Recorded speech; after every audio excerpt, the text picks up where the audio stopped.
Lucknow railway station के platform number 5 पर एक बेंच पर सुबह से ही एक लड़की बैठी थी। चारों ओर भीड़ का शोर था। किसी के हाथ में बैग, किसी के कंधे पर थैला, कुल्ली की आवाजें, बच्चों की चहल पहल, लेकिन उस लड़की का चेहरा सबसे अलग और उदास था। उसकी आंखों में आंसुओं की नमी थी और चेहरा थका हुआ।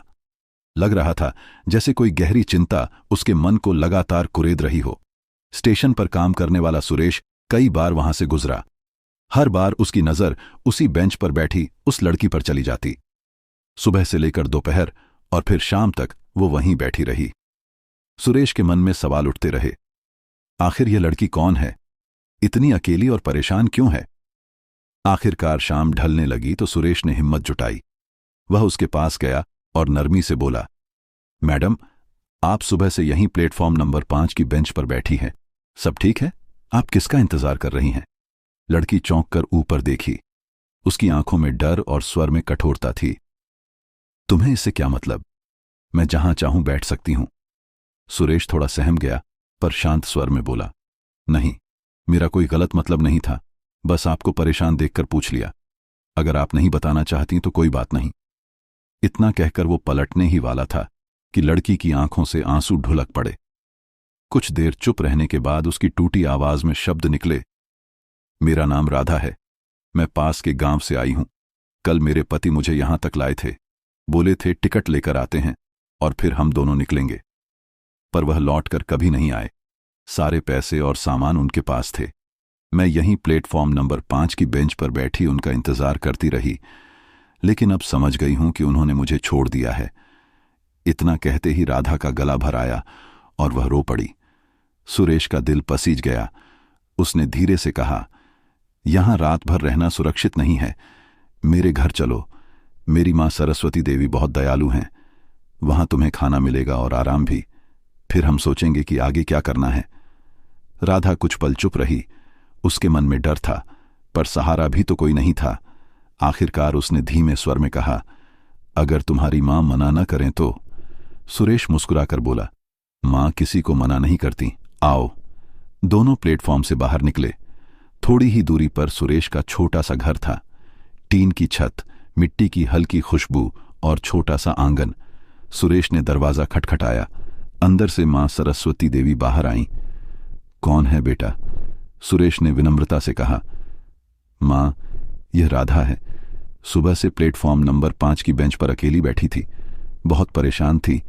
मैंने सोचा इसे घर ले आऊं, कुछ खिला दो। सरस्वती देवी ने बिना कुछ पूछे मुस्कुराकर कहा, आओ बेटी, अंदर आओ। उन्होंने तुरंत रोटियां सेंकी, सब्जी गर्म की और प्लेट में खाना सजाकर राधा के सामने रख दिया। राधा की आंखें फिर भर आईं। यह खाना सिर्फ रोटियों का नहीं था, इसमें अपनापन और सुरक्षा का स्वाद था। खाना खाने के बाद सरस्वती देवी ने पास की खटिया पर साफ चादर बिछाई और बोली, बेटी, अब तू आराम कर ले, बाकी सब कल देखेंगे। कई दिनों बाद राधा की आंखें भारी हुईं और वो चैन की गहरी नींद में डूब गई। सुरेश बरामदे में बैठा देर तक आसमान की तरफ देखता रहा और सोचता रहा, कभी कभी भगवान इंसान के रूप में आकर किसी की मदद करते हैं। शायद आज मैं राधा के लिए वही बन पाया। अगली सुबह जब सूरज की हल्की रोशनी आंगन में उतरी तो सरस्वती देवी की आंख खुली। उन्होंने जैसे ही दरवाजे की ओर नजर डाली तो देखकर हैरान रह गईं। आंगन चमक रहा था, बरामदा सुथरा था और कोने कोने में साफ सफाई दिख रही थी। उन्होंने मुस्कुराते हुए आवाज लगाई, बेटी, ये सब तुमने किया? राधा चुपचाप सिर झुकाकर बोली, हां मां जी, मैंने ही किया। अब जब आपके घर में रह रही हूं तो घर का काम तो मेरा भी फर्ज है। अगर मैं हाथ न बटाऊं तो मुझे लगेगा कि मैं आप पर बोझ हूं। सरस्वती देवी की आंखें भर आईं। उन्होंने राधा का चेहरा सहलाते हुए कहा, बेटी, बोझ कभी नहीं। तुम तो मेरी अपनी बेटी जैसी हो। बेटियां ही तो घर को संवारती हैं। तूने तो मेरा दिल खुश कर दिया। उस दिन से राधा घर के कामों में हाथ बटाने लगी। सुबह झाड़ू पोछा करती, दोपहर में रसोई संभालती और शाम को बरामदे में बैठकर सरस्वती देवी से बातें करती। उसकी आवाज में पहले जो डर था, अब धीरे धीरे आत्मीयता और विश्वास झलकने लगा। सुरेश जब ड्यूटी से लौटता तो देखता कि मां हंस रही हैं, बरामदा खिला हुआ है और घर में रौनक है। उसके दिल को चैन मिलता। उसने सोचा, कल तक यह घर कितना खाली लगता था और आज मां के चेहरे पर मुस्कान है। यह सब इस राधा की वजह से। एक शाम का वाकया यादगार बन गया। सुरेश ड्यूटी से लौटा और आंगन में बैठा था। सरस्वती देवी वहीं चारपाई पर बैठी थीं और राधा पास ही चूल्हे पर रोटियां सेंक रही थीं। हल्की हल्की ठंडी हवा चल रही थी। उस माहौल में घर का सन्नाटा टूट चुका था। अब घर में हंसी, अपनापन और तसल्ली थी। सरस्वती देवी ने सुरेश को देखते हुए राधा की ओर इशारा करके कहा, बेटा, यह लड़की कितनी समझदार है, बिना कहे ही सब काम कर देती है, मेरे दुख दर्द बांटती है। लगता है जैसे भगवान ने इसे हमारी किस्मत में भेजा है। सुरेश ने हल्की मुस्कान के साथ मां की बात सुनी। उसके मन में भी यही भाव था, पर उसने कुछ कहा नहीं। धीरे धीरे राधा और सुरेश के बीच भी बातचीत बढ़ने लगी। राधा कभी पूछ लेती, आज स्टेशन पर ज्यादा भीड़ थी? तो सुरेश हंसकर जवाब देता, भीड़ तो रोज रहती है, लेकिन तुम्हारी चिंता जैसी भीड़ किसी की आंखों में नहीं देखी। यह सुनकर राधा शर्मा जाती और चुप हो जाती। एक दिन जब सुरेश ड्यूटी पर गया था तो सरस्वती देवी ने राधा से सीधे पूछ लिया, बेटी, सच बता, तुझे मेरा बेटा कैसा लगता है? राधा का चेहरा लाल हो गया। उसने धीरे से कहा, नहीं मां जी, ऐसी कोई बात नहीं, मैं तो बस। सरस्वती देवी मुस्कुराईं, बेटी, मैं तेरी आंखों को समझती हूं। अगर तू चाहे तो मैं सुरेश से तुम्हारी शादी की बात करूं। मेरे बेटे को भी तेरा साथ अच्छा लगता है। घर में जो रौनक आई है वो तेरे कदमों से ही आई है। राधा शर्माकर अंदर चली गई, पर उसके होठों पर हल्की मुस्कान थी और दिल में एक नई किरण। उस रात जब सुरेश बरामदे में लेटा तो उसे लगा जैसे इस घर की दीवारें अब अकेली नहीं रहीं। मां को सहारा मिल गया है, राधा को छांव मिल गई है और उसे खुद भी एक अजीब सी तसल्ली। शायद यही असली सुख है। दिन यूं ही बीतते गए। राधा अब घर का हिस्सा बन चुकी थी। वो सुबह से शाम तक सरस्वती देवी का हर काम संभालती और घर को ऐसे संवारती मानो यह उसका अपना हो। सुरेश भी अब पहले से ज्यादा निश्चिंत रहता, क्योंकि उसे मालूम था कि मां का ख्याल रखने वाली कोई है। एक दिन राधा सब्जी लेने बाजार गई। वहां भीड़भाड़ के बीच उसने देखा कि एक छोटी सी दुकान पर लॉटरी के टिकट बिक रहे हैं। राधा ने पहले कभी लॉटरी के बारे में सोचा भी नहीं था, लेकिन न जाने क्यों उसका मन हुआ और उसने एक टिकट खरीद लिया। वापस आते समय उसके मन में ख्याल आया, कैसी बेवकूफी की है, इन पैसों से मैं चावल या मसाले ले सकती थी। लॉटरी से कभी किसी का भाग्य बदलता है क्या? घर पहुंचकर उसने टिकट सरस्वती देवी के हाथ में देते हुए कहा, मां जी, मुझसे गलती हो गई, ये टिकट ले लिया, पैसे बेकार चले गए। सरस्वती देवी मुस्कुरा दी और बोली, बेटी, गलती क्यों, देख लेते हैं, क्या पता भगवान तेरे दुख देखकर तेरी झोली भर दें। राधा हंसते हुए बोली, अरे मां जी, अगर ऐसे ही सब करोड़पति बन जाते तो हर गली में करोड़पति घूमते। ये तो बस पैसा बर्बाद करना है। दोनों इस बात पर हंस पड़ीं और टिकट एक कोने में रख दिया गया। 2 दिन बाद टीवी पर लॉटरी के नतीजे आने थे। उस दिन सुबह से ही सरस्वती देवी उत्सुक थीं। शाम को उन्होंने टीवी ऑन किया और राधा को भी बुलाया, पर राधा ने हंसते हुए कहा, मां जी, आप ही देख लो, मुझे तो पूरा यकीन है कि नंबर नहीं मिलेगा। टीवी पर जैसे जैसे नंबर सुनाए जा रहे थे, पहले तीसरे इनाम का, फिर दूसरे इनाम का, दोनों में उनका नंबर नहीं निकला। सरस्वती देवी का दिल बैठने लगा। उन्होंने सोचा, अब तो कुछ नहीं होगा। लेकिन जैसे ही पहले इनाम का नंबर सुनाया गया, अचानक सरस्वती देवी की आंखें फटी की फटी रह गईं। उन्होंने टिकट मिलाया और फिर चीख उठीं, राधा बेटी, देखो, तेरी 1 करोड़ की लॉटरी लग गई है। राधा दौड़ती हुई आई। उसने टिकट और टीवी पर दिख रहा नंबर मिलाया। दोनों एकदम एक जैसे थे। उसका दिल जोरों से धड़कने लगा। आंखों में आंसू आ गए, लेकिन इस बार दुख के नहीं, खुशी के थे। राधा ने सरस्वती देवी को गले लगाकर कहा, मां जी, मुझे यकीन नहीं हो रहा, भगवान ने मेरे साथ इतना बड़ा चमत्कार कर दिया। अब मुझे किसी के सामने हाथ फैलाने की जरूरत नहीं। सरस्वती देवी भी रो पड़ी।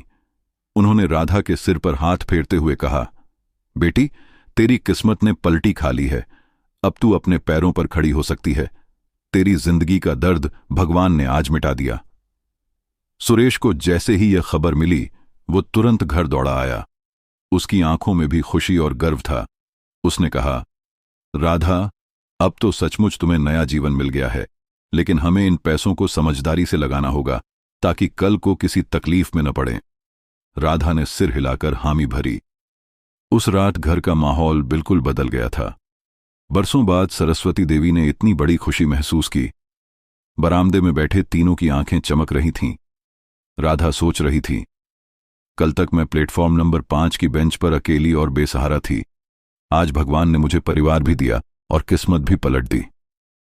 उस रात राधा चैन से सोई, लेकिन उसे यह पता नहीं था कि आने वाले दिनों में इस खुशी की खबर किसी और तक भी पहुंचेगी और वहीं उसके अतीत को फिर सामने खड़ा कर देगी। राधा की लॉटरी लगने की खबर धीरे धीरे पूरे मोहल्ले में फैल गई थी। लोग कहते, देखो कैसी किस्मत पलटी है, जो लड़की स्टेशन की बेंच पर अकेली बैठी थी आज करोड़पति बन गई। सरस्वती देवी के घर में भी अब रौनक थी। सुरेश हर वक्त राधा का साथ देता और राधा अपने पैरों पर खड़े होने के लिए छोटे कारोबार की योजना बना रही थी। लेकिन खुशियों के इन दिनों के बीच एक दिन अचानक अतीत दस्तक देने आ गया। दोपहर का समय था। राधा अपने नए काम की तैयारी कर रही थी। सरस्वती देवी बरामदे में बैठी थीं। तभी दरवाजे पर किसी ने दस्तक दी। सुरेश ड्यूटी पर गया हुआ था।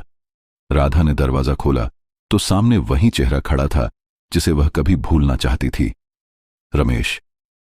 राधा का शरीर जैसे पत्थर हो गया। उसकी आंखें फैल गईं। सामने वही व्यक्ति था जिसने उसे प्लेटफॉर्म नंबर 5 पर छोड़कर गायब हो गया था। रमेश ने आंसू भरी आंखों से कहा, राधा, मुझसे बहुत बड़ी गलती हो गई, मुझे माफ कर दो। मैं तुम्हें छोड़कर चला गया था, लेकिन अब मैं तुम्हारे साथ रहना चाहता हूं। राधा ने कांपती आवाज में पूछा, क्यों आए हो अब? उस दिन क्यों छोड़कर गए थे? जानते हो, मैंने रात रात भर स्टेशन की बेंच पर बैठकर तुम्हारा इंतजार किया। सोचा था लौट आओगे, लेकिन तुमने तो मुझे बेसहारा छोड़ दिया। रमेश का सिर झुक गया। उसने कबूल किया, राधा, मैं दिल्ली में काम करता था। वहां एक लड़की से मेरा मन लग गया। उसने कहा था कि अगर मैं उसके नाम पर फ्लैट खरीदूंगा तो वह मेरे साथ रहेगी। इसी लालच में मैंने तुम्हें धोखा दिया, पर जब फ्लैट उसके नाम किया तो उसने और उसके लोगों ने मुझे निकाल दिया। मैं अकेला भटकता रहा और जब सुना कि तुम्हारी लॉटरी लगी है तब समझा कि भगवान ने मुझे सजा दी है। राधा, मैं सचमुच पछता रहा हूं, मुझे एक मौका दे दो। राधा की आंखों में आंसू आ गए, लेकिन इस बार कमजोरी के नहीं, गुस्से और आत्मसम्मान के आंसू। उसने ठहर कर कहा, रमेश, जब मैं अकेली थी, बेसहारा थी, तब तुमने मुझे छोड़ दिया। उस दिन अगर सरस्वती देवी और सुरेश न होते तो शायद मैं जिंदा भी न रहती। अब जब भगवान ने मुझे सहारा दिया है, परिवार दिया है और मैं अपने पैरों पर खड़ी हूं, तब तुम्हें मेरी याद आई। रमेश गिड़गिड़ाने लगा, राधा, मुझसे गलती हो गई, मुझे माफ कर दो। पर राधा का चेहरा कठोर हो गया। उसने साफ शब्दों में कहा, माफी से जख्म नहीं भरते। मैंने तुम्हारा इंतजार किया था और तुम लौटे नहीं। अब लौट कर मत आओ। मेरी जिंदगी में तुम्हारे लिए कोई जगह नहीं बची। यहां से चले जाओ। सरस्वती देवी भी पास आ गईं। उन्होंने गुस्से से कहा, बेटी ने नया जीवन शुरू किया है, तूने उसे बहुत दुख दिया है, अब उसके सामने मत आना, निकल जा यहां से। रमेश सिर झुकाकर रोता हुआ चला गया। राधा दरवाजे पर खड़ी रह गई। उसके दिल में हलचल तो थी, पर साथ ही एक सुकून भी था। आज उसने अपने अतीत का सामना किया और उसे वहीं रोक दिया। अब उसकी जिंदगी उसके अपने हाथों में थी। शाम को जब सुरेश लौटा तो राधा ने सब कुछ बता दिया। सुरेश ने शांत स्वर में कहा, राधा, तुम्हारा निर्णय सही था। जो इंसान एक बार छोड़कर चला गया, उस पर दोबारा भरोसा करना मूर्खता है। अब तुम्हें पीछे मुड़कर देखने की जरूरत नहीं। हम सब तुम्हारे साथ हैं। राधा की आंखें फिर से भर आईं, लेकिन इस बार उसमें डर नहीं, ताकत थी। उसने महसूस किया कि अब वह पहले जैसी बेसहारा लड़की नहीं रही। अब वह अपने लिए और अपने नए परिवार के लिए जी रही है। रमेश के लौटने और फिर ठुकराए जाने के बाद राधा का मन अब पूरी तरह शांत हो गया था।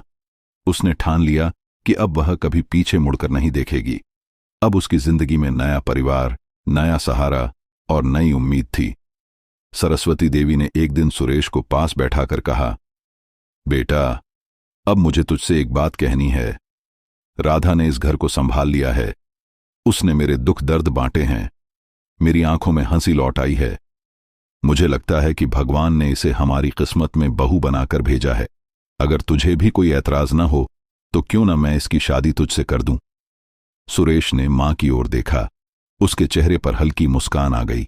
वह बोला, मां, अगर राधा भी राजी हो तो मुझे कोई आपत्ति नहीं। सच तो यह है कि अब यह घर मुझे अधूरा लगता है जब राधा नजर नहीं आती। सरस्वती देवी ने यह बात राधा से कही। पहले तो वह शर्मा गई, पर फिर सिर झुकाकर धीरे से बोली, मां जी, आपने जब कहा था कि मैं आपकी बेटी जैसी हूं, तभी से मैंने सोचा था कि यही मेरा घर है। अगर आप सब चाहें तो मुझे भी कोई आपत्ति नहीं।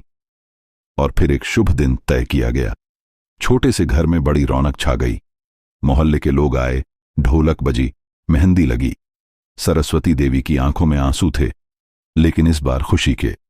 उन्होंने सोचा, जिस लड़की को प्लेटफॉर्म नंबर 5 की बेंच पर बेसहारा छोड़ा गया था, आज वही मेरी बहू बन रही है। शादी पूरे रीति रिवाज से हुई। सुरेश और राधा एक दूसरे के जीवन साथी बन गए। उस रात जब दोनों बरामदे में बैठे थे तो राधा ने धीमे स्वर में कहा, सुरेश, अगर उस दिन तुम मुझे अपने घर न लाते तो शायद मैं जिंदा भी ना होती। तुमने मुझे नया जीवन दिया है। सुरेश ने मुस्कुराकर जवाब दिया, नहीं राधा, यह सब तुम्हारी किस्मत और तुम्हारी सच्चाई है। मैंने तो बस इंसानियत का फर्ज निभाया। असली ताकत तो तुम्हारे भीतर थी, जिसने तुम्हें संभाला। अब राधा ने सोचा कि लॉटरी के पैसों को सही दिशा में लगाना जरूरी है। सुरेश और सरस्वती देवी से सलाह लेकर उसने एक छोटा सा सिलाई का कारोबार शुरू किया। धीरे धीरे मेहनत और ईमानदारी से वह कारोबार चल निकला। राधा सुबह सुबह दुकान संभालती और शाम को घर लौटकर सरस्वती देवी के साथ मिलकर खाना पकाती। मोहल्ले वाले भी अब कहते, देखो, पहले बेसहारा थी, आज अपने पैरों पर खड़ी है। सचमुच किस्मत और मेहनत दोनों साथ हो तो इंसान की जिंदगी बदल जाती है। सुरेश को भी गर्व होता। वो ड्यूटी से लौटकर दुकान पर मदद करता। दोनों मिलकर भविष्य के सपने देखते। सरस्वती देवी उन्हें आशीर्वाद देती और कहती, अब मुझे कोई चिंता नहीं, मेरे बच्चों का घर परिवार संभल गया है। राधा की आंखों में अब डर नहीं, बल्कि आत्मविश्वास था। उसने सोच लिया था, मैं कभी किसी पर निर्भर नहीं रहूंगी। अब मेरी जिंदगी मेरे अपने फैसलों पर चलेगी। समय बीतता गया। घर में हंसी खुशी छा गई। सुरेश और राधा का रिश्ता मजबूत होता चला गया। लेकिन यह कहानी यहीं खत्म नहीं होती। एक दिन राधा को खबर मिली कि उसका पुराना गांव, जहां उसका अतीत दफन था, अब बदल रहा है। वहां के लोग उसकी सफलता की कहानी सुनकर प्रेरित हो रहे थे। कुछ औरतें जो अपने जीवन में मुश्किलों से जूझ रही थीं, राधा से मिलने की इच्छा रखती थीं। राधा ने सोचा, शायद यह मेरा मौका है कि मैं न सिर्फ अपनी जिंदगी संवारूं, बल्कि दूसरों की भी मदद करूं। उसने सुरेश और सरस्वती देवी से बात की।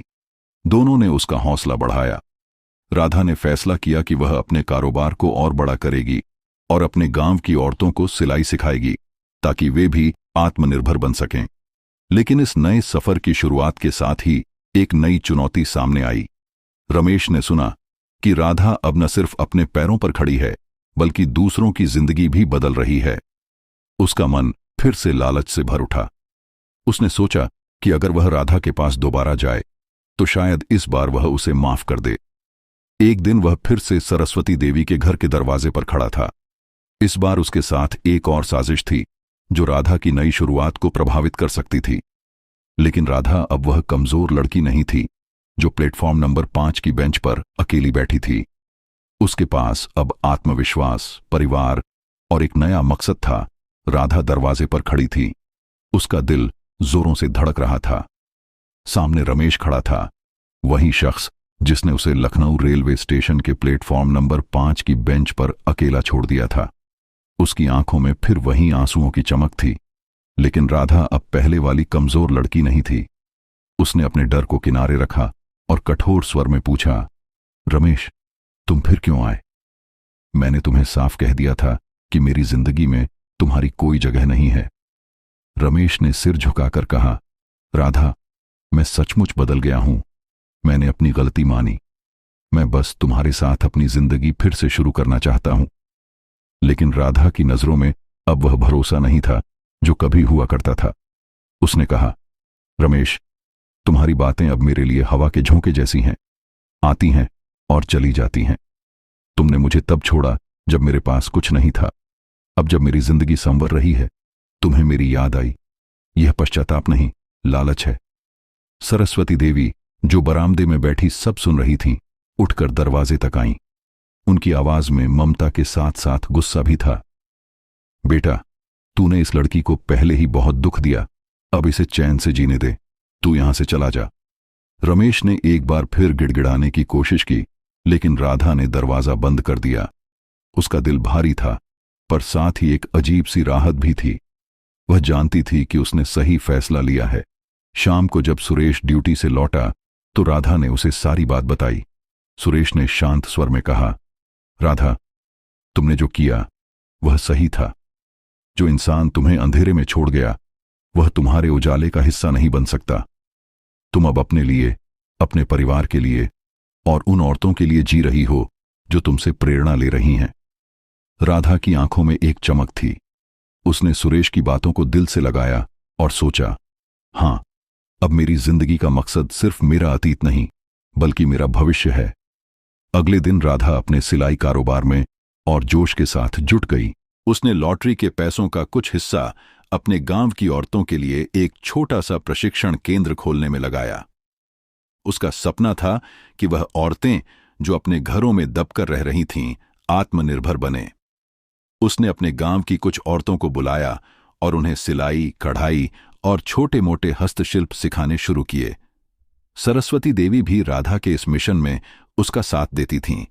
वह औरतों को प्रेरित करती, बेटी, राधा ने खुद को संभाला, तुम भी संभल सकती हो।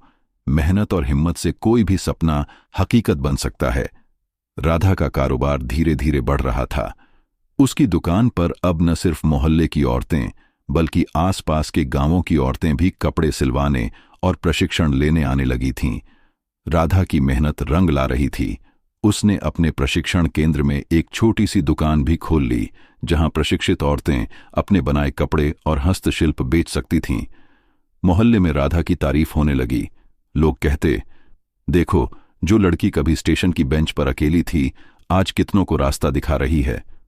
लेकिन रमेश ने हार नहीं मानी थी। उसने सुना कि राधा का कारोबार अब तेजी से बढ़ रहा है और उसका प्रशिक्षण केंद्र गांव की औरतों के लिए एक नई उम्मीद बन गया है। उसका लालच फिर से जाग उठा। उसने सोचा कि अगर वह राधा के कारोबार में हिस्सेदारी मांग ले तो शायद वह उसकी जिंदगी में फिर से शामिल हो सके। उसने एक नया हथकंडा अपनाया। उसने गांव में कुछ लोगों को अपने साथ मिलाया और अफवाहें फैलानी शुरू की कि राधा का कारोबार गलत तरीके से चल रहा है। उसने यह भी कहा कि राधा ने लॉटरी के पैसे गलत जगह लगाए हैं और वह गांव की औरतों को बहका रही है। ये अफवाहें धीरे धीरे राधा तक पहुंचीं। एक दिन जब राधा अपने प्रशिक्षण केंद्र में औरतों को सिलाई सिखा रही थी, तो गांव के कुछ लोग वहां आए। उनके चेहरों पर गुस्सा था। एक बुजुर्ग ने कहा, राधा, हमने सुना है कि तुम लॉटरी के पैसों से गलत काम कर रही हो। तुम्हारी वजह से हमारे गांव की औरतें घर छोड़कर भाग रही हैं। राधा के लिए यह बात सुनकर जैसे आसमान टूट पड़ा। उसने शांत स्वर में कहा, चाचा, मैं सिर्फ औरतों को आत्मनिर्भर बनाना चाहती हूं। मेरे कारोबार में कोई गलत काम नहीं है, आप खुद देख लीजिए। लेकिन कुछ लोग मानने को तैयार नहीं थे। राधा को समझ आ गया कि इसके पीछे रमेश का हाथ है। उस रात राधा ने सुरेश और सरस्वती देवी से सारी बात बताई। सरस्वती देवी ने उसका हाथ पकड़कर कहा, बेटी, दुनिया में अच्छे लोग भी हैं और बुरे भी।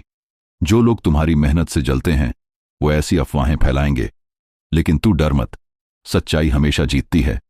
सुरेश ने भी हौसला बढ़ाया, राधा, तुमने जो मकसद चुना है वह बहुत बड़ा है। रमेश जैसे लोग तुम्हें रोकना चाहते हैं, लेकिन तुम्हें रुकना नहीं है। हम सब तुम्हारे साथ हैं। राधा ने ठान लिया कि वह इन अफवाहों का सामना करेगी। उसने गांव वालों को अपने प्रशिक्षण केंद्र में बुलाया और खुलकर सारी बात बताई। उसने अपने कारोबार के हिसाब किताब दिखाए और बताया कि लॉटरी के पैसे का एक एक पैसा सही दिशा में लगाया गया है। उसने औरतों को भी सामने आने को कहा जिन्हें उसने सिलाई सिखाई थी। एक औरत, शांति, ने कहा, राधा दीदी की वजह से मैं आज अपने बच्चों का खर्चा उठा पा रही हूं। मेरे पति शराब में पैसे उड़ा देते थे, लेकिन अब मैं अपने पैरों पर खड़ी हूं। शांति की बात सुनकर गांव वालों का गुस्सा कम हुआ। कुछ लोग राधा से माफी मांगने लगे, लेकिन रमेश अभी भी पीछे नहीं हटा था। उसने अब एक नया खेल शुरू किया।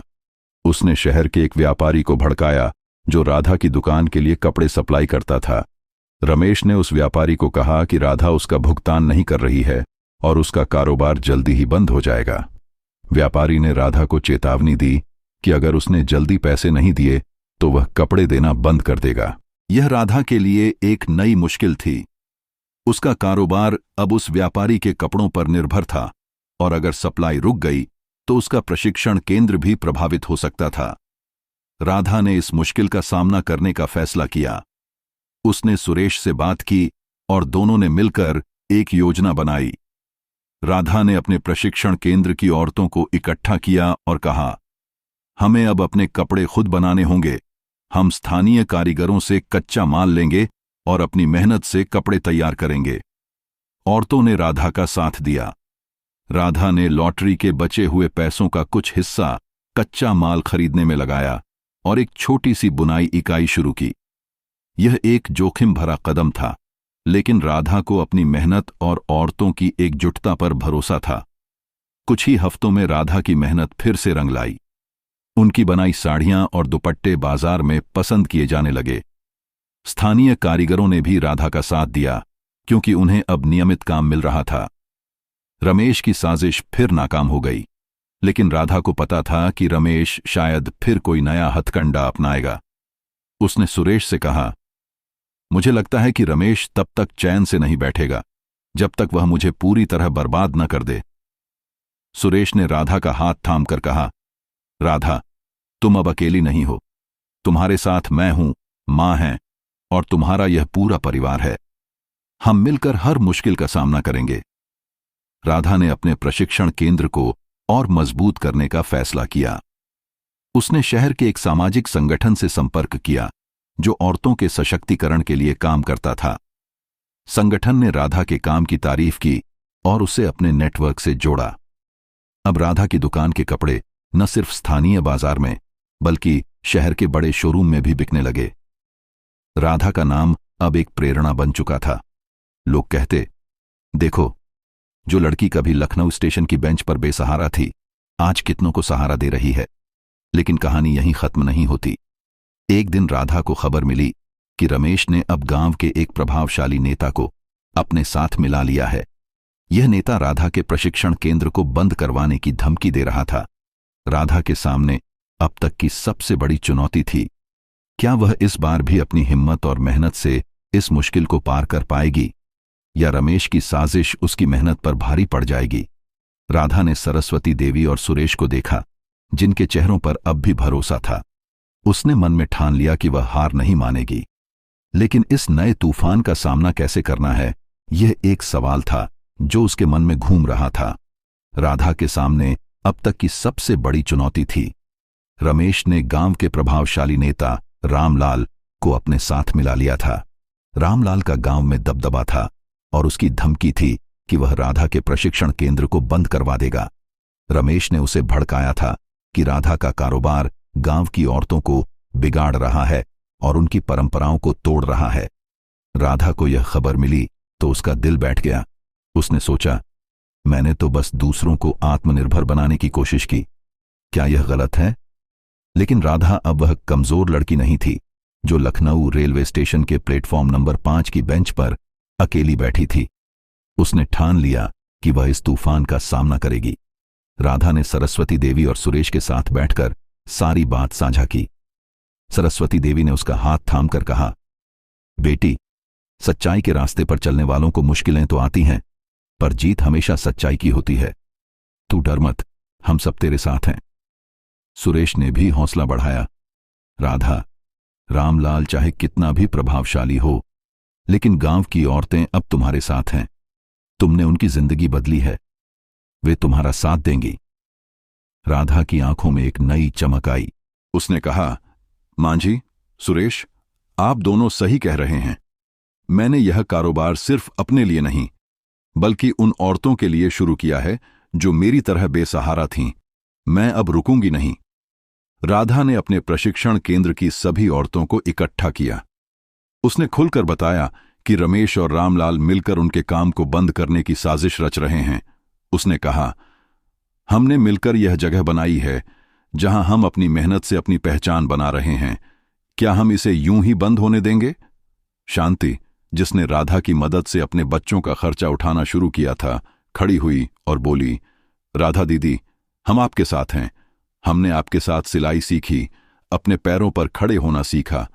अब हम पीछे नहीं हटेंगे। बाकी औरतों ने भी शांति का साथ दिया।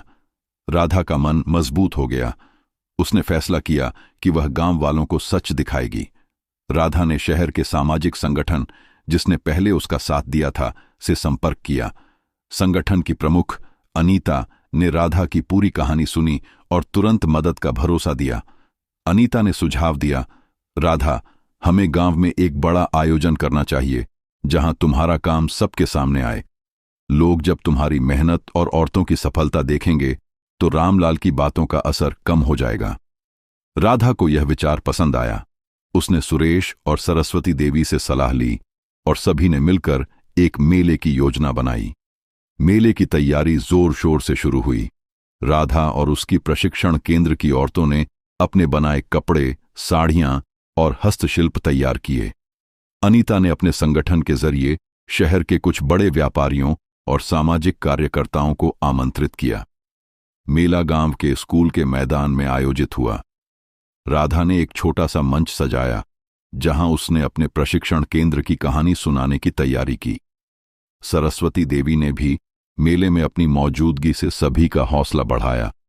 सुरेश ने मेला स्थल पर व्यवस्था संभाली और औरतों को उनके स्टॉल सजाने में मदद की। मेले का दिन आया। गांव के लोग, आसपास के गांवों से आए कारीगर और शहर के व्यापारी सभी वहां मौजूद थे। राधा ने मंच पर खड़े होकर अपनी कहानी सुनाई। उसने बताया कि कैसे वह प्लेटफॉर्म नंबर 5 की बेंच पर अकेली थी, कैसे सरस्वती देवी और सुरेश ने उसे सहारा दिया और कैसे उसने लॉटरी के पैसों को अपने और दूसरी औरतों के लिए एक नई शुरुआत में बदला। उसने कहा, मैंने यह कारोबार सिर्फ पैसे कमाने के लिए नहीं शुरू किया। मैं चाहती थी कि मेरे जैसे बेसहारा लोग अपने पैरों पर खड़े हों। आज मेरे साथ ये औरतें खड़ी हैं जो अपनी मेहनत से अपने परिवार का सहारा बनी हैं। राधा की बात सुनकर भीड़ में सन्नाटा छा गया। फिर शांति और बाकी औरतों ने अपने अनुभव साझा किए। एक बुजुर्ग औरत जो राधा की मदद से कढ़ाई का काम सीख चुकी थी ने कहा, राधा ने हमें सिर्फ सिलाई नहीं सिखाई, उसने हमें जीने का हौसला दिया। लोग तालियां बजाने लगे। शहर के व्यापारियों ने राधा के कपड़ों की तारीफ की और उनके साथ बड़े ऑर्डर की बात शुरू की। अनीता ने मंच से ऐलान किया कि उनका संगठन राधा के प्रशिक्षण केंद्र को और बड़ा करने के लिए फंड देगा। रामलाल भी मेला देखने आया था। वह भीड़ का रुख देखकर चुप रह गया। रमेश, जो रामलाल के साथ आया था, अब और सिर झुकाए खड़ा था। गांव वालों ने रमेश की साजिश को समझ लिया था। एक बुजुर्ग ने रामलाल से कहा, नेताजी, आपने गलत सुना। राधा ने तो हमारे गांव का नाम रोशन किया है। रामलाल को अपनी गलती का एहसास हुआ। उसने राधा से माफी मांगी और कहा, बेटी, मैं गलत फहमी में था। तुमने जो किया वह काबिले तारीफ है। रमेश के पास अब कोई चारा नहीं था। वह चुपचाप वहां से खिसक गया। मेले की सफलता ने राधा का हौसला और बढ़ा दिया। उसका प्रशिक्षण केंद्र अब गांव का गौरव बन चुका था। शहर के संगठन की मदद से राधा ने अपने कारोबार को और विस्तार दिया। उसने नई मशीनें खरीदी और औरतों को और आधुनिक तकनीक सिखाई। उसका कारोबार अब न सिर्फ गांव बल्कि शहर के बड़े बाजारों तक पहुंच गया था। राधा की साड़ियां और हस्तशिल्प अब ऑनलाइन भी बिकने लगे। एक शाम जब राधा, सुरेश और सरस्वती देवी बरामदे में बैठे थे, सरस्वती देवी ने कहा, बेटी, तूने न सिर्फ अपनी जिंदगी बदली बल्कि कितनों को नई राह दिखाई। मुझे गर्व है कि तू मेरी बहू है। राधा की आंखें भर आईं। उसने कहा, मां जी, अगर आप और सुरेश न होते तो मैं आज यहां न होती। ये आपका प्यार और भरोसा था जिसने मुझे इतनी ताकत दी। सुरेश ने मुस्कुराकर कहा, राधा, ये ताकत हमेशा तुम में थी। हमने तो बस उसे जगाने में मदद की। राधा ने अपने कारोबार से होने वाली कमाई का कुछ हिस्सा गांव के स्कूल में दान किया ताकि गरीब बच्चों को बेहतर शिक्षा मिल सके। उसने अपने प्रशिक्षण केंद्र में एक छोटा सा पुस्तकालय भी बनवाया, जहां औरतें नई नई किताबें पढ़कर अपने ज्ञान को बढ़ा सकें। राधा का नाम अब सिर्फ एक कारोबारी का नहीं, बल्कि एक प्रेरणा का प्रतीक बन गया था। लोग कहते, वह लड़की जो कभी लखनऊ स्टेशन की बेंच पर अकेली थी, आज कितनों को सहारा दे रही है। एक दिन राधा को एक पत्र मिला।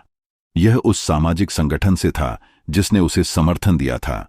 पत्र में लिखा था कि राधा को एक राष्ट्रीय पुरस्कार के लिए चुना गया है, जो औरतों के सशक्तिकरण के लिए काम करने वालों को दिया जाता है।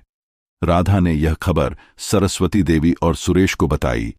सरस्वती देवी की आंखों में खुशी के आंसू थे। उन्होंने कहा, बेटी, तूने साबित कर दिया कि मेहनत और सच्चाई से कुछ भी हासिल किया जा सकता है। सुरेश ने राधा का हाथ थामकर कहा, राधा, यह तो बस शुरुआत है, तुम और ऊंचाइयों को छुओगी। राधा ने पुरस्कार समारोह में हिस्सा लिया। वहां उसने अपनी कहानी साझा की, कैसे वह प्लेटफॉर्म नंबर 5 की बेंच से उठकर आज इस मंच तक पहुंची। उसकी कहानी सुनकर लोग भावुक हो गए। राधा ने अपने भाषण में कहा, मेरी जिंदगी में 2 चीजों ने मुझे बचाया, एक अच्छे लोगों का साथ और दूसरा मेरी अपनी हिम्मत। अगर आपके पास भी यह दोनों हैं तो कोई भी मुश्किल आपको रोक नहीं सकती। राधा की जिंदगी अब पूरी तरह बदल चुकी थी। उसका कारोबार फल फूल रहा था, उसका परिवार खुशहाल था और उसका मकसद औरतों को आत्मनिर्भर बनाने का पूरा हो रहा था। रमेश कभी फिर लौटकर नहीं आया। शायद उसे समझ आ गया था कि राधा अब उसकी साजिशों से बहुत ऊपर उठ चुकी थी। राधा, सुरेश और सरस्वती देवी अब अपने छोटे से घर में हंसी खुशी के साथ रहते थे। बरामदे में बैठकर वे भविष्य के सपने देखते, नए कारोबार, नए मकसद और एक ऐसी दुनिया जहां हर औरत अपने पैरों पर खड़ी हो। राधा ने एक रात बरामदे में बैठकर आसमान की ओर देखा। उसने सोचा, कभी मैंने सोचा भी नहीं था कि मेरी जिंदगी इतनी खूबसूरत हो सकती है। भगवान ने मुझे न सिर्फ सहारा दिया, बल्कि दूसरों को सहारा देने की ताकत भी दी।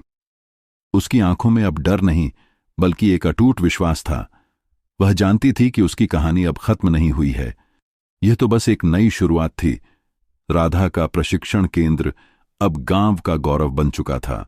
उसकी साड़ियां और हस्तशिल्प न सिर्फ स्थानीय बाजारों में, बल्कि शहर के बड़े शोरूम और ऑनलाइन प्लेटफॉर्म पर भी बिक रहे थे। राधा की मेहनत और उसकी प्रशिक्षण केंद्र की औरतों की एकजुटता ने रामलाल और रमेश की साजिश को नाकाम कर दिया था। गांव वाले अब राधा को एक प्रेरणा के रूप में देखते थे। लोग कहते, वह लड़की जो कभी लखनऊ स्टेशन के प्लेटफॉर्म नंबर 5 की बेंच पर बेसहारा थी, आज कितनों को सहारा दे रही है। सरस्वती देवी और सुरेश को राधा पर गर्व था। हर शाम जब वे बरामदे में बैठते तो उनके चेहरों पर सुकून और खुशी की चमक होती। राधा अब न सिर्फ उनकी बहू थी, बल्कि उनके परिवार की रीढ़ थी। लेकिन राधा का मन अब भी और बड़े सपने देख रहा था। वह चाहती थी कि उसका प्रशिक्षण केंद्र सिर्फ एक गांव तक सीमित न रहे। उसने सोचा, अगर मैं अपने गांव की औरतों को आत्मनिर्भर बना सकती हूं, तो क्यों न पूरे जिले की औरतों को यह मौका दूं। उसने सुरेश और सरस्वती देवी से अपनी योजना साझा की। वह एक बड़ा प्रशिक्षण केंद्र खोलना चाहती थी, जहां न सिर्फ सिलाई और कढ़ाई, बल्कि औरतों को बुनाई, डिजाइनिंग और छोटे व्यवसाय की बारीकियां भी सिखाई जाएं। सरस्वती देवी ने उसका हौसला बढ़ाया। बेटी, तेरा दिल बड़ा है, तू जो चाहे वो कर सकती है। सुरेश ने कहा, राधा, यह आसान नहीं होगा। इसके लिए हमें और संसाधनों की जरूरत होगी, लेकिन मैं तुम्हारे साथ हूं। राधा ने अपने लॉटरी के पैसों का बचा हुआ हिस्सा और अपने कारोबार से होने वाली कमाई को इस नए मकसद में लगाने का फैसला किया। उसने शहर के सामाजिक संगठन की प्रमुख अनीता से संपर्क किया। अनीता ने राधा के नए विचार की तारीफ की और सुझाव दिया कि वे सरकारी योजनाओं का लाभ उठाएं, जो औरतों के सशक्तिकरण के लिए चल रही थीं। राधा ने अनीता की सलाह मानी और जिला प्रशासन से संपर्क किया। वहां के एक अधिकारी, श्रीकांत, ने राधा की कहानी सुनी और प्रभावित हुए। उन्होंने राधा को एक सरकारी अनुदान के लिए आवेदन करने में मदद की। कुछ ही हफ्तों में राधा को अनुदान मिल गया, जिससे उसने अपने प्रशिक्षण केंद्र को और विस्तार देने की शुरुआत की। राधा ने अपने गांव के पास एक खाली पड़ी जमीन को किराए पर लिया और वहां एक नया प्रशिक्षण केंद्र बनवाया। इस केंद्र में आधुनिक सिलाई मशीनें, बुनाई के उपकरण और एक छोटा सा कंप्यूटर रूम था, जहां औरतों को ऑनलाइन मार्केटिंग और डिजिटल डिजाइनिंग सिखाई जा सकती थी। राधा ने अपने पुराने प्रशिक्षण केंद्र की औरतों को इस नए केंद्र में ट्रेनर बनाया। शांति, जो अब सिलाई में माहिर हो चुकी थी, नई औरतों को सिखाने की जिम्मेदारी लेने लगी। राधा का यह कदम न सिर्फ उसके कारोबार को बढ़ा रहा था, बल्कि गांव की औरतों को भी नेतृत्व करने का मौका दे रहा था। लेकिन हर सफलता के साथ नई चुनौतियां भी आती हैं। जैसे जैसे राधा का प्रशिक्षण केंद्र बड़ा हो रहा था, वैसे वैसे कुछ लोग उससे जलने लगे। शहर के एक बड़े व्यापारी महेश, जिसके साथ राधा का कारोबार पहले से जुड़ा था, को यह बात खटकने लगी कि राधा अब अपने कपड़े खुद बना रही थी और उसकी सप्लाई पर निर्भर नहीं थी। महेश ने राधा के कारोबार को नुकसान पहुंचाने की योजना बनाई। उसने अपने व्यापारी दोस्तों से कहा कि वे राधा की दुकान से कपड़े न खरीदें। उसने यह भी अफवाह फैलाई कि राधा के कपड़ों की क्वालिटी अब पहले जैसी नहीं रही। यह खबर राधा तक पहुंची तो उसका मन थोड़ा विचलित हुआ। उसने सोचा, मैंने तो कभी किसी का बुरा नहीं किया, फिर मेरे साथ ऐसा क्यों हो रहा है? राधा ने यह बात सुरेश और सरस्वती देवी को बताई। सरस्वती देवी ने कहा, बेटी, जब तुम बड़ा काम करोगी तो लोग जलेंगे, लेकिन तू अपनी मेहनत और सच्चाई पर भरोसा रख, भगवान सब ठीक करेगा। सुरेश ने सुझाव दिया, राधा, हमें अब अपने ग्राहकों का भरोसा और मजबूत करना होगा।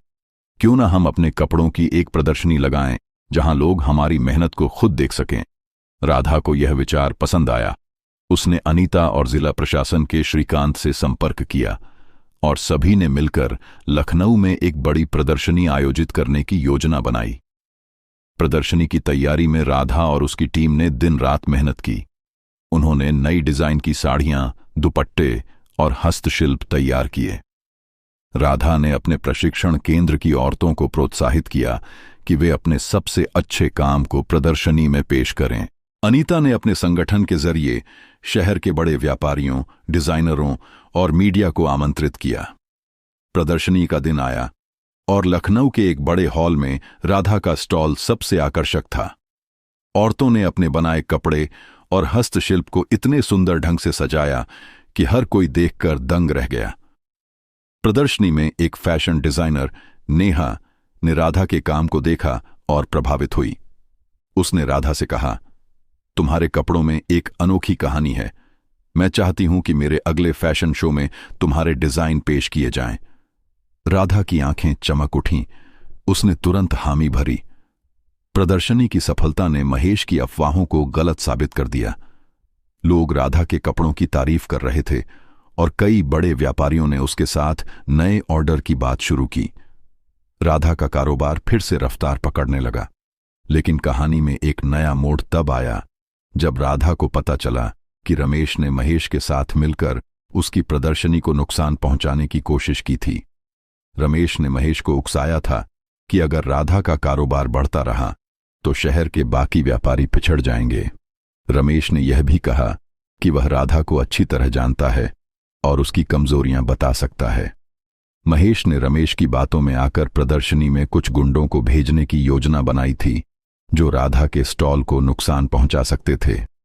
लेकिन प्रदर्शनी में जिला प्रशासन और अनीता के संगठन की मौजूदगी के कारण उनकी यह योजना नाकाम हो गई। राधा को जब यह बात पता चली तो उसका गुस्सा 7वें आसमान पर था। उसने सोचा, रमेश बार बार मेरे रास्ते में क्यों आता है? क्या वह मुझे कभी चैन से जीने देगा? उसने सुरेश से बात की। सुरेश ने कहा, राधा, रमेश जैसे लोग अपनी नाकामी से जलते हैं, लेकिन अब समय आ गया है कि हम उसे कानूनी रूप से सबक सिखाएं। राधा ने अनीता और श्रीकांत से सलाह ली और उन्होंने सुझाव दिया कि रमेश और महेश के खिलाफ पुलिस में शिकायत दर्ज की जाए। राधा ने हिम्मत जुटाई और स्थानीय पुलिस स्टेशन में रमेश और महेश की साजिश की शिकायत दर्ज कराई। पुलिस ने तुरंत कार्रवाई की। रमेश और महेश को पूछताछ के लिए बुलाया गया। रमेश ने डर के मारे सारी सच्चाई उगल दी और बताया कि उसने महेश को भड़काया था। महेश ने भी अपनी गलती स्वीकार की और राधा से माफी मांगी। पुलिस ने दोनों को चेतावनी दी कि अगर उन्होंने दोबारा ऐसी हरकत की तो उनके खिलाफ सख्त कार्रवाई होगी। रमेश इस बार पूरी तरह टूट गया। उसने राधा से एक बार फिर माफी मांगी, लेकिन राधा ने साफ कहा, रमेश, मैंने तुम्हें पहले ही माफ कर दिया था, लेकिन मेरी जिंदगी में तुम्हारी कोई जगह नहीं है। अब मेरे रास्ते से हट जाओ। रमेश सिर झुकाकर चला गया और इस बार वह सचमुच राधा की जिंदगी से गायब हो गया। राधा का प्रशिक्षण केंद्र अब एक मिसाल बन चुका था। उसकी कहानी जिले के बाहर दूसरे शहरों तक पहुंचने लगी थी। नेहा के फैशन शो में राधा के डिजाइन ने सबका दिल जीत लिया। उसकी साड़ियां और हस्तशिल्प अब राष्ट्रीय स्तर पर पहचाने जाने लगे। राधा ने अपने प्रशिक्षण केंद्र को और विस्तार देने का फैसला किया। उसने जिले के दूसरे गांवों में छोटे छोटे प्रशिक्षण केंद्र खोलने की योजना बनाई। अनीता और श्रीकांत ने इसमें उसकी पूरी मदद की। राधा ने अपने कारोबार से होने वाली कमाई का कुछ हिस्सा एक चैरिटी फंड में डाला, जो गरीब औरतों को मुफ्त प्रशिक्षण और संसाधन देता था। एक शाम जब राधा, सुरेश और सरस्वती देवी बरामदे में बैठे थे, सरस्वती देवी ने कहा, बेटी, तूने तो हमारा नाम रोशन कर दिया। मुझे लगता है कि भगवान ने तुझे हमारे लिए नहीं बल्कि पूरी दुनिया के लिए भेजा है। राधा ने मुस्कुराकर कहा, मांझी, अगर आप और सुरेश का साथ न होता तो मैं आज यह सब न कर पाती। सुरेश ने हंसते हुए कहा, राधा, अब तू हमें श्रेय देना बंद कर। यह सब तेरी मेहनत और हिम्मत का कमाल है। लेकिन कहानी यहीं रुकती नहीं। एक दिन राधा को एक पत्र मिला। यह एक अंतर्राष्ट्रीय संगठन से था जो औरतों के सशक्तिकरण के लिए काम करता था। पत्र में लिखा था कि राधा की कहानी ने उन्हें प्रभावित किया है और वे चाहते हैं कि राधा उनके साथ एक वैश्विक मंच पर अपनी कहानी साझा करे। राधा के लिए यह एक सपने जैसा मौका था, लेकिन इसके साथ एक नई चुनौती भी थी। उसे विदेश जाना था और यह उसके लिए पहला मौका था जब उसे अपने गांव, अपने परिवार और अपने कारोबार से इतनी दूर जाना पड़ता। क्या राधा इस नए मकसद को स्वीकार करेगी? क्या वह अपने प्रशिक्षण केंद्र को औरतों के भरोसे छोड़ पाएगी? और क्या उसका परिवार इस बड़े कदम में उसका साथ दे पाएगा? यह सब आने वाले दिनों में सामने आएगा। राधा के सामने एक नया और बड़ा अवसर था। अंतर्राष्ट्रीय संगठन का पत्र उसे एक वैश्विक मंच पर अपनी कहानी साझा करने का न्योता दे रहा था। यह मौका न सिर्फ राधा की मेहनत को दुनिया के सामने लाने का था, बल्कि उन लाखों औरतों की प्रेरणा बनने का भी, जो अपने सपनों को हकीकत में बदलने की हिम्मत जुटा रही थीं। लेकिन राधा का मन दुविधा में था। विदेश जाना, अपने गांव, अपने प्रशिक्षण केंद्र और अपने परिवार से इतनी दूर जाना उसके लिए आसान नहीं था। उसे डर था कि कहीं उसकी अनुपस्थिति में उसका कारोबार प्रभावित न हो जाए। वह सोच में डूब गई। मैंने इतनी मेहनत से यह सब बनाया है, अगर कुछ गलत हुआ तो क्या होगा? राधा ने यह बात सरस्वती देवी और सुरेश के साथ साझा की। सरस्वती देवी ने उसका हाथ थामकर कहा, बेटी, तूने हमेशा मुश्किलों का डटकर सामना किया है। यह मौका तुझे भगवान ने दिया है। तू जा, दुनिया को अपनी कहानी बता। तेरे कारोबार को हम सब संभाल लेंगे। सुरेश ने भी हौसला बढ़ाया, राधा, तुमने शांति और बाकी औरतों को इतना सक्षम बना दिया है कि वे अब तुम्हारे बिना भी प्रशिक्षण केंद्र चला सकती हैं, और मैं तो हूं ही। तू बेफिक्र होकर जा। राधा की आंखें नम हो गईं। उसने सोचा, यह परिवार ही मेरी ताकत है। इनके भरोसे मैं कुछ भी कर सकती हूं। राधा ने फैसला किया कि वह इस अवसर को स्वीकार करेगी। उसने अपने प्रशिक्षण केंद्र की जिम्मेदारी शांति और दूसरी अनुभवी औरतों को सौंपी। उसने उन्हें साफ निर्देश दिए कि कारोबार को उसी तरह चलाना है जैसे वह खुद वहां मौजूद हो। शांति ने राधा का हाथ पकड़कर कहा, दीदी, आपने हमें अपने पैरों पर खड़ा किया है। अब हम आपको निराश नहीं करेंगे। राधा ने अनीता और जिला प्रशासन के श्रीकांत से भी संपर्क किया, जिन्होंने उसे विदेश यात्रा की तैयारियों में मदद की। अनीता ने कहा, राधा, तुम सिर्फ अपनी कहानी नहीं बल्कि हम सबकी उम्मीद लेकर जा रही हो। राधा ने पहली बार हवाई जहाज में सफर किया। जब वह विदेश पहुंची तो उसे एक नई दुनिया दिखी। वैश्विक मंच पर दुनिया भर से आए लोग थे, सामाजिक कार्यकर्ता, कारोबारी और औरतों के सशक्तिकरण के लिए काम करने वाले संगठन। राधा को थोड़ा डर था, लेकिन जैसे ही वह मंच पर खड़ी हुई, उसकी सारी घबराहट गायब हो गई। उसने अपनी कहानी सुनाई, कैसे वह लखनऊ रेलवे स्टेशन के प्लेटफॉर्म नंबर 5 की बेंच पर अकेली थी, कैसे सरस्वती देवी और सुरेश ने उसे सहारा दिया, कैसे लॉटरी ने उसकी जिंदगी बदली और कैसे उसने अपने गांव की औरतों को आत्मनिर्भर बनाया। उसने कहा, मेरी कहानी सिर्फ मेरी नहीं बल्कि उन सभी औरतों की है जिन्हें मैंने अपने प्रशिक्षण केंद्र में नई जिंदगी दी। ये कहानी हिम्मत, मेहनत और अच्छे लोगों के साथ की है। राधा की बातों ने सभागार में सन्नाटा छा दिया। फिर जोरदार तालियां गूंज उठीं। कई लोग भावुक हो गए। एक अंतर्राष्ट्रीय संगठन के प्रतिनिधि ने राधा से कहा, आपकी कहानी हमें प्रेरित करती है। हम चाहते हैं कि आप हमारे साथ मिलकर और देशों में औरतों के लिए ऐसे प्रशिक्षण केंद्र शुरू करें। राधा के लिए यह एक सपने जैसा प्रस्ताव था। उसने तुरंत हामी नहीं भरी बल्कि कहा, मुझे अपने परिवार और अपनी टीम से सलाह लेनी होगी। राधा जब भारत लौटी तो गांव में उसका स्वागत एक उत्सव की तरह हुआ। शांति और बाकी औरतों ने प्रशिक्षण केंद्र को बखूबी संभाला था। कारोबार न सिर्फ चल रहा था बल्कि नए ऑर्डर भी मिले थे। सरस्वती देवी ने राधा को गले लगाकर कहा, बेटी, तूने हमारा नाम रोशन कर दिया। सुरेश ने हंसते हुए कहा, राधा, अब तो तू दुनिया की राधा बन गई है। राधा ने दोनों को गले लगाया और अपनी विदेश यात्रा की सारी बातें बताईं। उसने अंतर्राष्ट्रीय संगठन के प्रस्ताव के बारे में भी बताया। राधा ने अपने प्रशिक्षण केंद्र की औरतों को इकट्ठा किया और पूछा, क्या आप सब तैयार हैं कि हम अपने काम को दुनिया के और कोनों तक ले जाएं? औरतों ने एक स्वर में कहा, दीदी, हम आपके साथ हैं। राधा ने अनीता और श्रीकांत से भी सलाह ली। अनीता ने कहा, राधा, यह मौका तुम्हारे लिए ही नहीं बल्कि भारत की उन तमाम औरतों के लिए है जो तुमसे प्रेरणा ले रही हैं।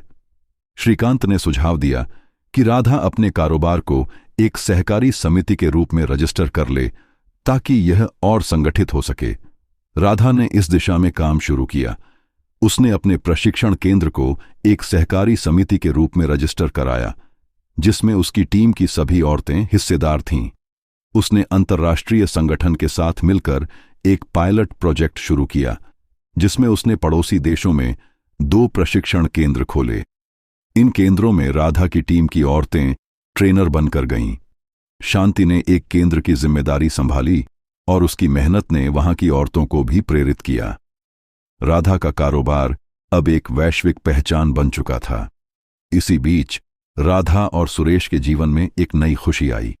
सरस्वती देवी ने एक दिन राधा से कहा, बेटी, अब तुझे अपने परिवार को भी बढ़ाना चाहिए। राधा शर्मा गई, लेकिन सुरेश ने हंसकर कहा, मां, राधा ने तो पहले ही इतना बड़ा परिवार बना लिया है। लेकिन आपकी बात भी सही है। कुछ महीनों बाद राधा और सुरेश माता पिता बनने वाले थे। सरस्वती देवी की खुशी का ठिकाना न रहा। उन्होंने कहा, अब मेरा घर पूरी तरह से गुलजार हो गया। राधा का कारोबार और उसका मिशन अब एक साथ चल रहे थे। उसने अपने गांव में एक स्कूल भी शुरू किया जहां गरीब बच्चों को मुफ्त शिक्षा और औरतों को रोजगार के अवसर मिलते थे। उसका प्रशिक्षण केंद्र अब एक मॉडल बन चुका था जिसे दूसरे देशों में भी लागू किया जा रहा था। राधा की कहानी अब स्कूलों में पढ़ाई जाने लगी थी। लोग कहते, वह लड़की जो कभी लखनऊ स्टेशन की बेंच पर अकेली थी आज दुनिया भर की औरतों के लिए मिसाल बन गई। एक शाम जब राधा, सुरेश और सरस्वती देवी बरामदे में बैठे थे, राधा ने आसमान की ओर देखा। उसकी आंखों में आंसू थे, लेकिन इस बार वे खुशी और सुकून के थे। उसने कहा, मां जी, सुरेश, अगर उस दिन आप मुझे स्टेशन से घर न लाते तो शायद मैं आज यहां न होती। आपने मुझे न सिर्फ सहारा दिया बल्कि जीने का मकसद दिया। सरस्वती देवी ने राधा का माथा चूमकर कहा, बेटी, यह सब तेरी हिम्मत और सच्चाई का कमाल है। हम तो बस भगवान के जरिए बने। सुरेश ने हंसकर कहा, राधा, अब तूने इतना कुछ कर लिया है कि मुझे लगता है मैं तेरे साथ चलने के लिए और मेहनत करनी पड़ेगी। राधा ने अपनी जिंदगी के हर दुख को अपनी ताकत बनाया। उसने न सिर्फ अपनी किस्मत बदली बल्कि हजारों औरतों को नई जिंदगी दी। उसका प्रशिक्षण केंद्र अब एक आंदोलन बन चुका था जो औरतों को आत्मनिर्भर बनाने का संदेश फैला रहा था। राधा, सुरेश और सरस्वती देवी का छोटा सा घर अब प्यार, हिम्मत और उम्मीद का प्रतीक था। राधा ने सोचा, मेरी कहानी खत्म नहीं हुई, बल्कि यह हर उस औरत की कहानी बन गई है जो अपने सपनों को सच करने की हिम्मत रखती है। कहानी का अंत। राधा की कहानी हमें सिखाती है कि जिंदगी की सबसे मुश्किल घड़ियों में भी अगर हिम्मत, मेहनत और अच्छे लोगों का साथ हो तो कोई भी मंजिल असंभव नहीं है। राधा ने प्लेटफॉर्म नंबर 5 की बेंच से शुरू होकर न सिर्फ अपनी जिंदगी बदली बल्कि दुनिया भर की औरतों के लिए एक मिसाल बन गई। उसकी कहानी हमें बताती है कि हर इंसान में वह ताकत है जो मुश्किलों को मात दे सकती है। दोस्तों, अगर आप राधा की जगह होते तो क्या आप भी इतनी हिम्मत दिखा पाते? अपनी राय कमेंट में जरूर बताइए। और अगर यह कहानी आपके दिल को छू गई तो इसे लाइक और शेयर करें। इंसानियत निभाइए, नेकी फैलाइए और दिलों में उम्मीद जगाइए। जय हिंद।